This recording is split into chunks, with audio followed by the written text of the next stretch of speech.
বাংলাদেশের একজন অনেক বড় মাপের আশেকে রাসূল, বাংলাদেশ গরম করে ফেলেছে আহমদুল্লাহর এক বক্তৃতা নিয়ে।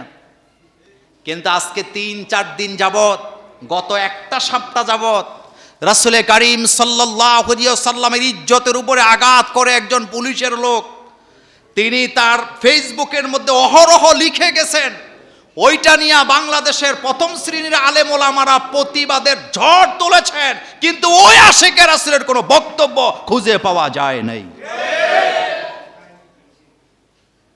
নাম বলবো না, বাসুরের নাম বলা নিষেধ। তাইলে বোঝা গেছে কি আসল জায়গায় নাই। গত একটা সপ্তাহ যাবত বাংলাদেশের সকল আলেমরা যারা প্রতিবাদী কণ্ঠ, প্রতিবাদী লেখক, অহরহ লিখে গেছে, তারা প্রতিবাদ আমাদের জায়গা থেকে আমরা করে গেছি যতটুকু শক্তি আমাদের আছে, এবং তাকে আমরা আল্লাহর রহমতে গায়েল করতে সক্ষম হয়েছি। কিন্তু যারা নিজেদেরকে আশেকে রাসূল বলে দাবি করে, যারা রাসূলের জন্য একেবারে মাশাআল্লাহ, তাদেরকে খুঁজে পাওয়া।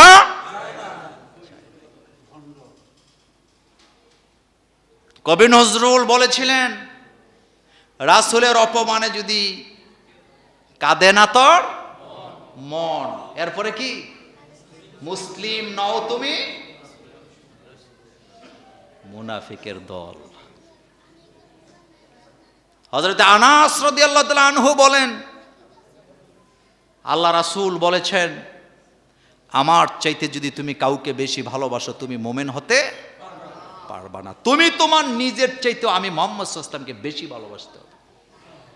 হযরত ওমর রাদিয়াল্লাহু তাআলা আনহুকে সামনাসামনি রাসূল বলতেছেন, ওমর তোমাকে তুমি বেশি ভালোবাসো না আমাকে বেশি ভালোবাসো?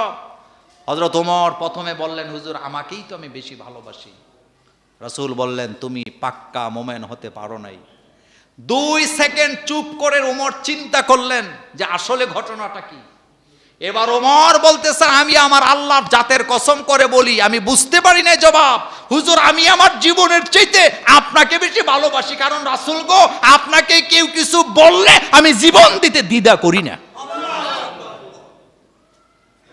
রাসূলকে কিছু বললে আমি জীবন দিতে দ্বিধা করি না, তার মানে রাসূলের চাইতে আমি আমার জীবনের চাইতে আমি কাকে বেশি ভালোবাসি? রাসূলকে বেশি ভালোবাসি। আমার কলিজার ভাইয়েরা, রাসূলুল্লাহ সাল্লাল্লাহু আলাইহি সাল্লামের চরিত্র নিয়ে যারা বাজে কথা বলে, রাসূলের চরিত্র নিয়ে যারা আজে বাজে কথা বলে, তাদের চরিত্র মানুষের সামনে উন্মুক্ত করে দিয়েছেন কে? আল্লাহ। কিছুদিন আগে একজন লিখছে, রাসূল সাল্লাল্লাহু আলাইহি সাল্লাম নাকি হযরত আয়েশারে একেবারে অল্প বয়সে, শিশু বয়সে বিয়ে করছে, এটা নাকি বিশাল বড়, মানে তাদের চোখে লাগছে। তো তোর মাথায় কিছু আছে নি বেটা? তোর মাথায় কিছু আছে? বঙ্গবন্ধু শেখ মুজিবুর রহমান তিনি যখন বিয়ে করেছিলেন, তার স্ত্রীর বয়স ছিল কত? কেউ বলতে পারবেন? মাত্র একজনও নাই। বঙ্গবন্ধুর কি বলে অসমাপ্ত আত্মজীবনীটা পড়বেন, এটা আপনাদের দরকার আছে, আমি এটা সাজেস্ট করলাম আপনাদের, এটা পড়বেন। কত অল্প বয়সে তিনি তার স্ত্রীকে বিয়ে করেছিলেন, একটা আশ্চর্য হয়ে যাবেন। মা আয়েশার চাইতে ওনার স্ত্রীর বয়স ছিল কম, আর রাসূল সাল্লাল্লাহু আলাইহি ওয়াসাল্লাম আয়েশাকে বিয়ে করলেন 9 বছর বয়সে। কয় বছর? 9 বছর। কিন্তু আমি ওই জায়গার আলোচনাটা আজকে করতে চাই না, যেহেতু আমার আশুরার কথা বলতেছিলাম, 2 মিনিট আজকে বেশি যাবে। একটা কথা বলি, রাসূল কারীম সাল্লাল্লাহু আলাইহি সাল্লামকে যারা গালি দেয়, রাসূলুল্লাহ সাল্লাল্লাহু আলাইহি ওয়াসাল্লামের চরিত্র নিয়ে যারা প্রশ্ন তোলে, রাসূলুল্লাহ সাল্লাল্লাহু আলাইহি ওয়াসাল্লামের চরিত্র নিয়ে যারা সন্দেহ করে, আল্লাহ তাদেরকে 12টা গালি দিছে। কয়টা? 12টা।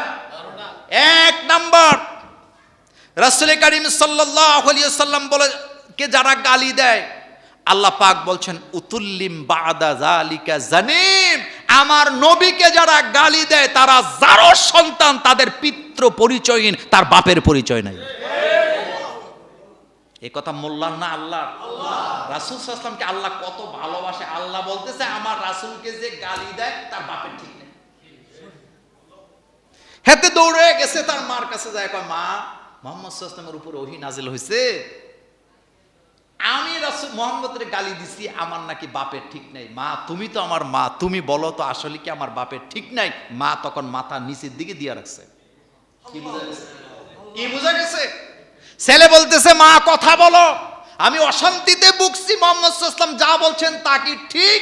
মা মাথা উঁচু করে বলতেছেন, বাবা মনে রাখবি, আমরা মুহাম্মদ সাল্লাল্লাহু আলাইহি ওয়াসাল্লামকে নবী মানি না, রাসূল মানি না, কিন্তু মুহাম্মদ সাল্লাল্লাহু আলাইহি ওয়াসাল্লাম জীবনে কখনো মিথ্যা কথা বলে না। সুতরাং আজও যারা আমার নবীর চরিত্র নিয়ে প্রশ্ন তোলে, আমি আল্লাহর জাতের কসম করে বলি, 1 কোটি বার কসম করে বলি, এটা পিতৃ পরিচয়হীন, তার বাবার ঠিক নাই। যদি তার বাপের ঠিক হয় তাহলে তো কোরআন ভুল হয়ে যায়।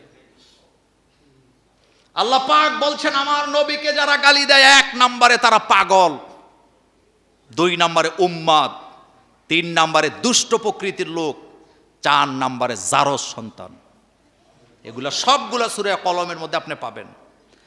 এরপরে আল্লাহ পাক বলছেন কল্যাণ কাজে বাধা দানকারী, 6 নম্বরে সীমা লঙ্ঘনকারী, 7 নম্বরে আল্লাহ পাক বলছেন এরা পাপিষ্ট, 8 নম্বরে আল্লাহ পাক বলছেন এরা মিথ্যাবাদী, 9 নম্বরে আল্লাহ বলছেন এরা চগলখোর, 10 নম্বরে আল্লাহ পাক বলছেন এরা রূঢ় স্বভাবের মানুষ, 11 নম্বরে আল্লাহ পাক বলছেন এরা কুখ্যাত, 12 নম্বরে আল্লাহ পাক বলছেন এদের চরিত্র ঠিক নেই।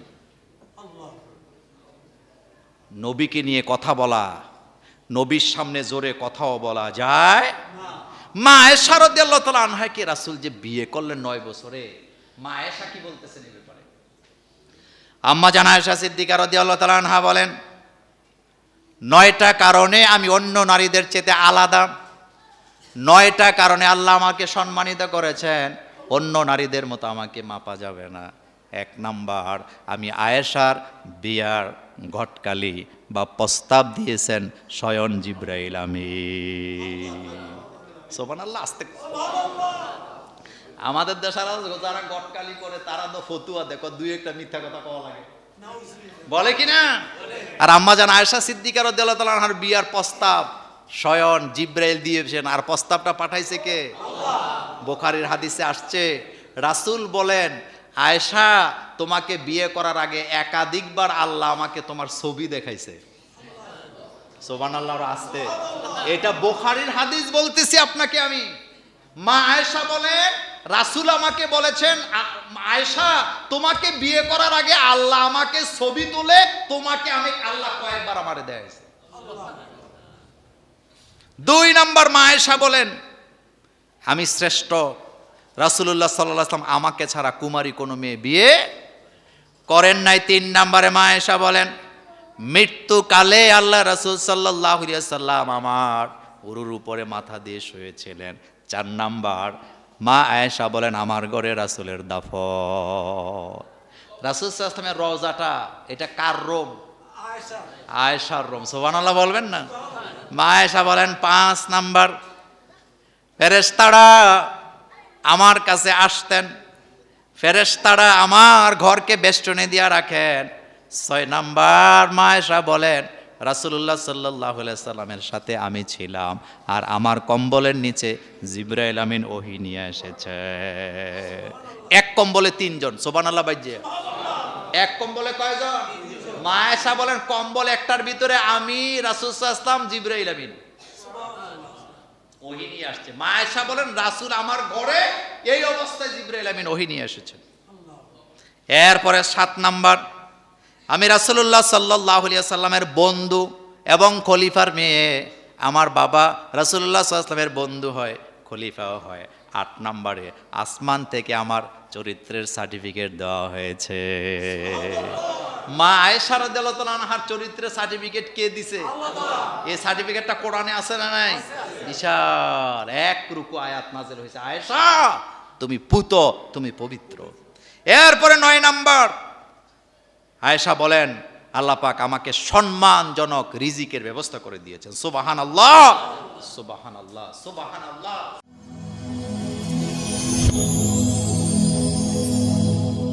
Rose TV 24. Enjoy by listening to the Holy Quran.